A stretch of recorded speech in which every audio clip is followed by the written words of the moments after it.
Les primes sont maintenues. Les primes sont maintenues.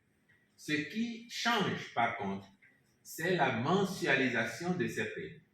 Il y a certaines primes que les agents de l'État ont et qui leur sont versées jusque-là de façon périodique, soit trimestriellement, soit semestriellement, soit annuellement. Et vous constaterez que ces primes n'impactent pas réellement la fiche de paye, puisque cela n'est pas pris en compte dans le calcul du salaire net. Ce que nous faisons désormais, c'est de maintenir ces primes, mais de les mensualiser. Et en les mensualisant, nous offrons en fait la possibilité aux travailleurs de pouvoir, pour ceux d'entre eux qui ont recours aux institutions bancaires par exemple, de pouvoir obtenir des prêts plus intéressants. Vous imaginez si vous aviez l'habitude de recevoir peut-être en tout pour tout comme prêt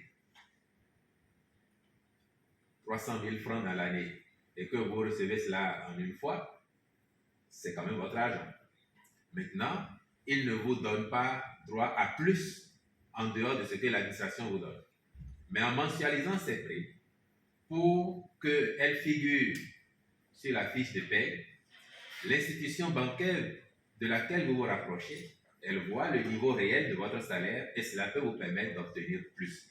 Et je dois préciser que ces primes, leur mensualisation a été réalisée pour aboutir au salaire actuel net de l'agent avant que d'appliquer la revalorisation du point indiciaire et le sursalaire. Parce que certains pourraient vous dire que ça a été gymnastique. Non. Quand on a mensualisé les primes, on les a ajoutés au salaire actuel pour obtenir le salaire net actuel, prime comprise, pour les agents de l'État. Et c'est à ce salaire actuel net que l'on a appliqué la revalorisation du point indiciaire plus le sursalaire dans les cas où nous avons intégré le sursalaire.